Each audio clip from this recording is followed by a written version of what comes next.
Welcome to the production of property Gupshup. बहुत से लोग जो अपना प्लॉट परचेज करना चाहते थे या ऐसे लोग जिन्होंने प्लॉट परचेज किया हुआ था और एक ख़ास अमाउंट उन्होंने साइड पर रखी हुई थी कि हम अपना घर जो है उस प्लॉट के ऊपर तामीर करेंगे, या ऐसे लोग जो मार्केट पे हॉट कैश लेके एंटर होते हैं विद द एक्सपेक्टेशन कि हम बार्गेन प्राइजेस के ऊपर प्लॉट या घर परचेज कर देंगे, प्लॉट को जो है हम 6 माह साल बाद जो है हायर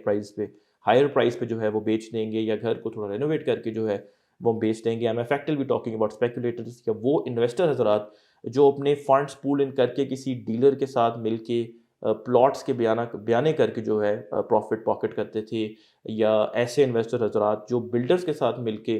अपने फंड्स अगेन पूल इन करते हैं। फॉर एग्जांपल एक्स इन्वेस्टर का प्लॉट है, वाई और जी ने अपने फंड्स पूल इन किए हैं, कुछ बिल्डर ने जो है वो इंगेज किए हैं और सब ने मिलके घर बनाया है विद एक्सपेक्टेशन कि हम इसको जब ये बन जाएगा तो प्रीमियम के ऊपर सेल करके प्रॉफिट जो है उसके ऊपर अर्न करेंगे। इन तमाम इंडिविजुअल्स का एक साइजेबल चंक जो है वो पिछले 1 डेढ़ साल से पाकिस्तान की कमर्शियल बैंक्स की सेविंग अकाउंट में अपने पैसे जो है वो रख चुका है, और 20.5% पर एनम जो है पर ईयर जो है प्रॉफिट इनकम जो है वो एंजॉय कर रहा है। ठीक है, I hope that I am not marketing for these commercial banks, I that's not my intention. ठीक है, इस बात के बावजूद कि हमारी एक कल्चरल और एक रिलीजियस ऑपोजिशन है to the institution of interest, but जो पाकिस्तानी लोगों का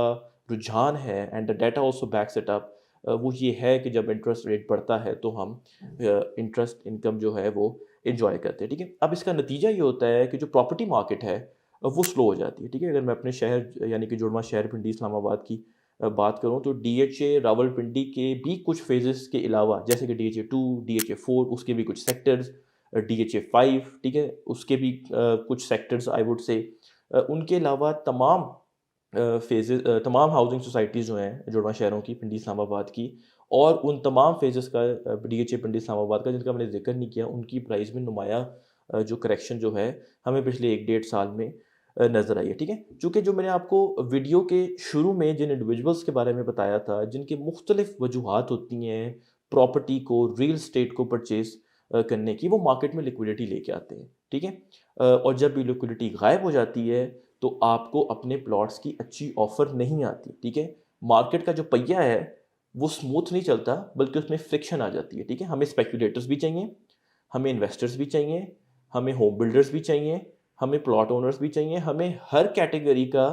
बायर चाहिए जिसका जो मर्ज़ी रीज़न हो प्रॉपर्टी परचेज़ करने का। ठीक है, because liquidity means well oiled functioning of any market. ठीक है, ये किसी भी मार्केट का रूल है, by the way, it's not just limited to real estate. ठीक है, अब हमें ये लगता है कि इंटरेस्ट रेट जो है जिसकी वजह से ये फ्रिक्शन मार्केट में आई हुई है, इसमें इजाफा अब आगे हमें नहीं नज़र आएगा। ठीक है, मैं आपको उसकी कुछ लॉजिक्स जो हैं यहाँ पे प्रोवाइड करता हूँ, ताकि आप इस साल और आने वाले साल में अपने बाइंग डिसीजंस को और सेलिंग डिसीजंस को प्रॉपर्ली टाइम कर सकें। ठीक है।